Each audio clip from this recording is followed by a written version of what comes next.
Hi all, this is Dr. Bandy, and here I'm going to give you an overview on Chapter 7, that's on e-commerce and e-business.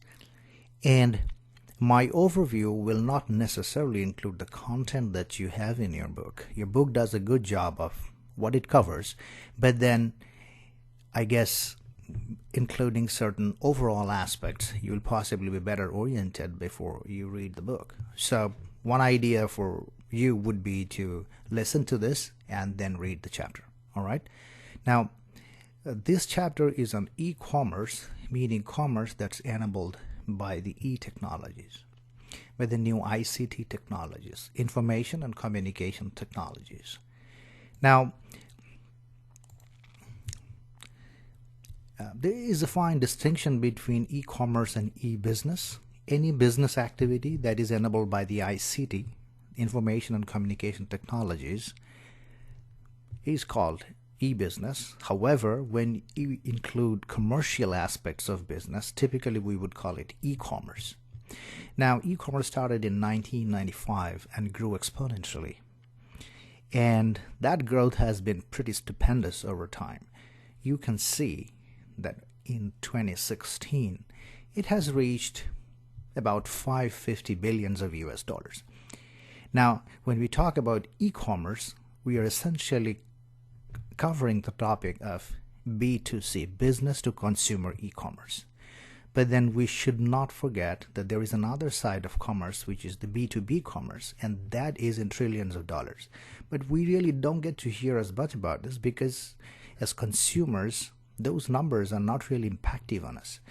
So I just wanted you to know that B2B is a lot larger than what you see here in this diagram is for B2C. Now, so what are the unique things about e-commerce when you talk about this? And then when you try to look at this in an overall perspective, you'll see that there are 8 fundamental features which makes e-commerce special and different from the commerce that we know from the old school. And for every slide that will follow from here, we will cover one point at a time. So the first one is ubiquity. This technology is made available to you anywhere you are, at your work, at your home, and everywhere. And now it's available over your mobile devices. So the impact of this ubiquity on marketplaces that you are removed from the standard constraints, for example, the geographic constraints, in terms of from where you can transact business, from where you can source your material, from where you can purchase, from where you can sell, and everything. And for many goods, it also reduces transaction cost because although the shipping and handling remain kind of same, but other transactions before a business deal is concluded, those costs are electronically mediated and hence a lot reduced. The next feature is global reach. Right now with these technologies, you can be in a very small city or town, but your business can reach anywhere because people can connect from anywhere, and you can also connect to anybody's business wherever they're located. Third, universal standards. Now, before internet, when we had different systems and they had to communicate between each other, we must have heard about this word called protocol. Now, communication protocols often were different and they were vendor dependent. But when we developed internet, actually it came about from ARPANET. The first and foremost thing we ensured is that the standards are same everywhere. So the browser follows the same standard. The transport layer follows the same standard. In other words, you can take your computer anywhere, connect to the internet anywhere. You can buy any computer. You can use any operating systems. And so long they can accept those standards, which are ubiquitously present, you can use internet from anywhere. Impact, again, globalization, seamless transaction all over the world. Richness. You possibly have heard of one dichotomy in business, which used to be called reach versus richness. Think about an example. You had $10 and you have to distribute flyers. Now, if you wanted to use $10 to create 100 flyers, you possibly can only have black and white photocopied flyers. On the other hand, if you wanted to distribute only 10, you possibly could have rich, colorful printouts, 10 printouts, and give it to 10 people. In other words, the richness of your information used to decrease if you wanted to reach many people. This technology, in a way, reduces that dichotomy. You can still reach a lot of people and you can still maintain a high amount of richness using internet. And the richness for internet that we specifically mention are your ability to include video, embed audio, and keep things dynamic through text messages. Those are extremely useful things as you communicate across the globe. Interactivity. I just discussed it in the last slide. It directly follows that this technology, by using the packet switching network, makes interactivity so seamless, it becomes almost real time.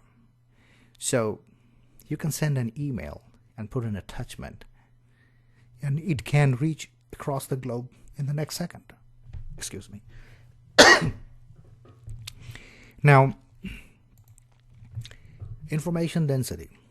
Large increase in information density is possible. Why and how that helps us? It helps us finding price transparently, cost transparently. There are comparator services which can give you dense information and compare across many products available at many different areas. Think about a service called Kayak. It shows you how different web services who provide travel services or who lets you buy, say, air tickets are compared on a day, on an hourly basis as you try to buy something. So these are very dense information, and getting this kind of information before information technology used to be very, very, very difficult. This is, again, a big boon here. Then you can personalize and you can customize. Now, personalization and customization are two different things, and I'll give you an example and not really delve into the matter in much detail. Dell gives you a palette of components from which you can choose and make your own computer. So Dell helps you customize and build your own computer. On the other hand, Yahoo gives you the enablement where you can create your own first landing page, personalized for you, including what you like, which celebrities' pictures, updates you want to have, weather for which city is important for you, things like that. These are very important. It gives you a sense of belonging. So you have heard about concepts of, share of mindset or share of your mind, share of your brains. These things are very important, and these technologies have made sure that you can get that. Social technology. Now in the Web 2.0 format, anybody can upload content. And so the old concept of journalists or contributors actually has diminished so much so that consumers, in some extent, are contributors as well. And that has given rise to a situation where, one person's communication piggybacks on another person. So think about how things have changed. Earlier, in a newspaper, you would read the news and that would be all. Right now, for example, news.yahoo.com, you read the news and then you go down and see people have commented. And you look for people who are possibly residing in the area from where this news item has emanated. If that is so, then there are people who can give you updates. For dynamically generated and updated content, I've always seen that you can always find out some comment which is more timely and added later than the news. And you can get more updated information. That's again socially generated content. Now, these past 8 slides actually, sort of told you what are the impacts on the marketplace, but then there are some other highlights that are over here. First, it reduces information asymmetry. The density factor that we talked about, the richness factor that we talked about, all these will help reduce information asymmetry. Information asymmetry is an economic term which tells you that when a transaction happens, one of the parties typically have more information about the product or goods or services than the other.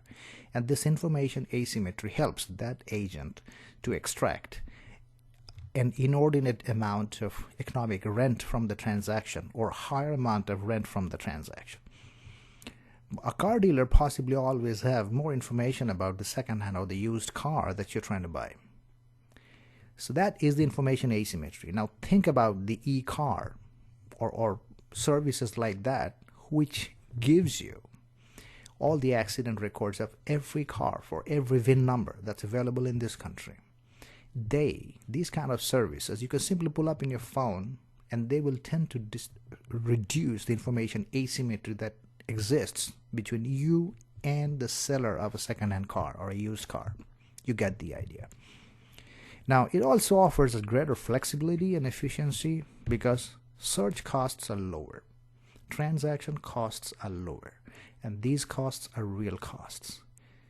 Understand that when you buy or sell a product, the real landed cost includes the search for that, contract costs, transaction costs, shipping handling costs, and other international freights or taxing on top of the product cost. These are important things, and some of these are reduced a lot. You can do a lot of price discrimination. For example, by implanting cookies, you can monitor people's behavior and you can try to assess their valuation about a product. And if you know that somebody values your product more than another person, you possibly can sell an item at a higher price to that person. This was impossible in a scenario earlier where all these people would come together and you have to fix one price, and that would be the price that you'd be selling to anybody who walks in. That's not different. Similarly, you'll see that there are other important points. I want you to take special note of this word, network effects. It's also called network externality. In some notes and in some, you should search about this and find out what it is. I'll give you an overview or a quick overview of what it is. Think about, say, for example, the fax machines. When the fax machines came out, the first person who bought fax machine could not send a fax to anybody. But when the next person bought it, he could send it to another person. So you have one person who you could send it to. As the network becomes bigger, you can send it to more and more people. And so the utility of the fax machine increases. So now let me give you a definition. A network effect can be positive or negative. And the network effect is when a new consumer joining a network creates value for others. So for example, if there are 1,000 people already in a network, and if you join, you start getting 1,000 connections that you can be in touch with. And those people, for them, the network is now expanded from 1,000 to 1,001. So it is essentially the network that feeds back a higher value as more people join in them. Now extend this, for example, the Microsoft network. The more people join the Microsoft network, the utility of your Microsoft Office program or any Microsoft-based software artifacts which you create can be ported to anybody and be used. So now you understand how these technologies have created network effects. And network effect, you might like to look up. Network effect has a way of waiting till a point when certainly a kink occurs, and then the growth becomes exponential. So you will see that companies, when they achieve that kink, they get big success. Examples of any network that you can think about: Microsoft network, Apple network, like that. Now the last term that you see over here is disintermediation. For example, think about Priceline.com. Earlier, there were lots of agents who were intermediaries between the airlines and the consumer like you and me. Priceline came in between and created a scenario where these mediators were removed from the scenario. This process has become possible only because of the information and communication technologies. E-commerce has one great impact. If you now see, you will see that in many different places, the intermediaries have been replaced. Think about the quick loan. There are so many examples that you can think about, and I would encourage that you think about some of these examples of disintermediation that has happened when internet has been included in the way we do commerce today. All right. Now, you possibly have heard about business models and often have heard about that e-commerce has several different business models. And here are 7 important ones. E-tailer is like a retailer, just in the e-domain. Amazon.com. Okay. Transaction broker. It is a service which does the brokerage. For example, E-Trade. Market creator. A company that has created a market that wasn't existing. For example, the garage sale market has been reinvented by eBay, and several different things have later been added to it. So eBay has created a market for any types of product that you could hope to sell. Content provider. Now, this is a type of business model where, for example, say, Reuters would provide content, or Getty Images would provide content on, say, yahoo.com, news.yahoo.com. They are content providers. Community provider. Think about services like iVillage, where people with same ideas, concepts, interests get together. And these providers actually create a community where all the different people with similar attributes in whatever way would come and be able to use that platform to communicate and enrich themselves. Portal. Portal is again another business model. The word portal has come from the French word porte, P-O-R-T, porte. It means a door. So portal services are those services, for example, Yahoo, which creates a door for you through which you're going out into the internet for search of your information becomes facilitated. These are services like portal. And then finally, there are service providers who provide you some sort of service. For example, financial services, tax services, calculation services, so many different services. So these are fundamental business models. And if you are considering a company, then try to understand whether they are working with one or more of the business models. And if you're thinking of your own business, maybe you can join 2 business models together, or maybe you can create new business models which are hybrid and lies possibly in between these 2 pure form models. Finally, inside business model, as we know, there should be a revenue model, there would be a cost model, and there would be a customer relationship model. Now here we'll only talk about the revenue model. And in e-commerce revenue models, there are again 6 different types. Advertising, you possibly always know that. For example, if you have a YouTube channel and there are many people who are interested in it, you create a platform where lots of eyeballs are there, so advertisers would be interested to advertise in your channel, in your YouTube channel. And if that happens, you possibly will earn some money. Then your revenue model is going to be advertising. Sales, that's the standard one. You have a platform, you have a website, you sell something. Subscription, it's about any service. For example, Wall Street Journal. You take a subscription, you go there, log in, you read their archive material.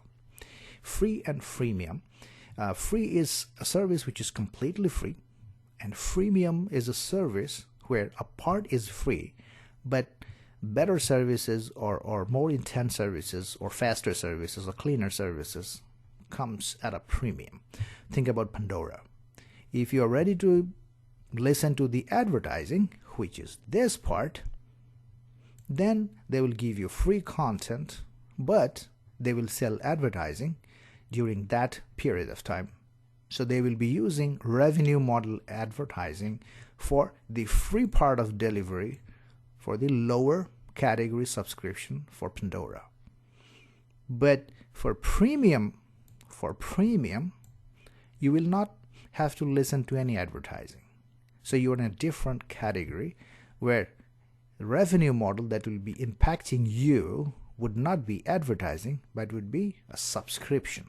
So now you understand what's a free and a premium, and what's a freemium.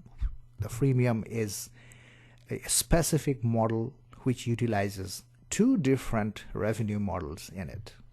Freemium, transaction fee, where you transact something and the services extract a fee. For example, when you use Priceline doesn't charge you a fee, but Priceline charges a fee to the sellers. Affiliate is a standard business relationship. Then if you have an affiliate, or an affiliate can create its own presence into your website or in your services, and you can create your presence out there and help people now advertise and use other services. You can also create banners in each other's websites and manage traffic flow between these two sites and create a share between the profits that come from that traffic. All right. Lastly, these days we are seeing a lot about social networking and the wisdom of crowds. I'm not going to talk much about social networking. We are all big social networkers, and younger people like you are possibly more into it than me. But there's one thing I want to talk about a little bit, is about crowdsourcing. Right now, we encourage crowdsourcing, where anybody can create content or show a part of their talent and create a part of the service, and then there are aggregators who can do it. Now there are also platforms where consumers can go and ask for crowdsourcing.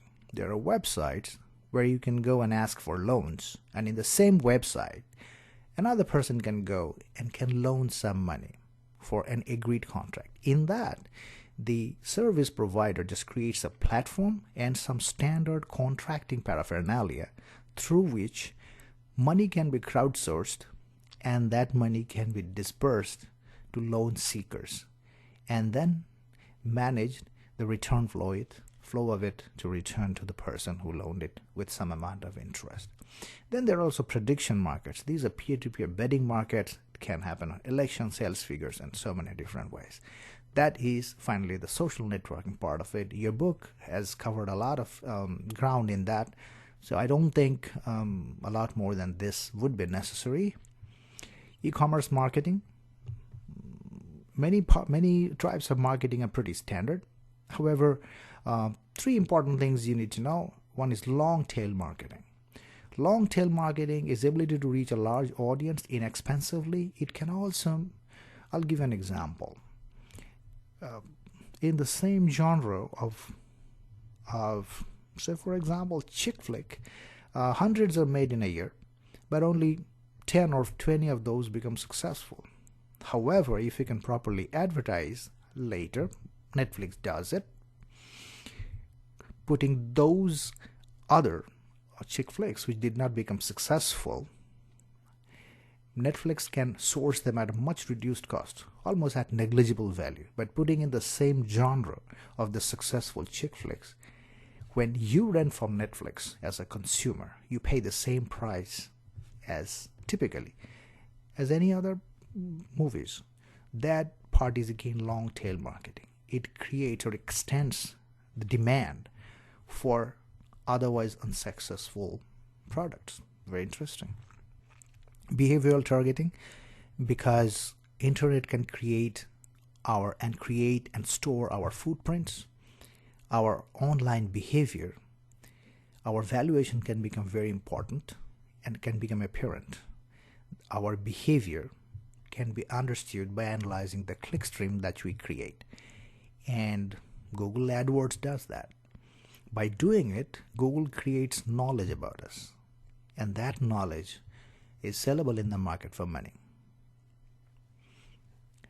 Well, Other than that, there is search engine. I guess search engine marketing is something that you already know, and ebook has a small section on that. All right. Now, the final thing that I wanted to tell you, take a minute and tell you, is that this is a standard question that, face-to-face scenario, sometimes students have asked, okay, if I have to create a business, if I have to create a web presence, what kind of cost am I looking at, and what's the share of the cost? Now, this diagram will typically tell you that your maximum cost is design, 30%, and then see how your cost will be shared. But please understand that maintenance of a website often can take 100 to 150% of the cost that you had to spend to make it. So please understand that if you are thinking about a business, if you are thinking about creating a website, maintenance of the website, dynamically maintaining its appropriability and its usefulness, you have to spend as much as you spent initially to design and upload it. All right, thank you, and have a great day.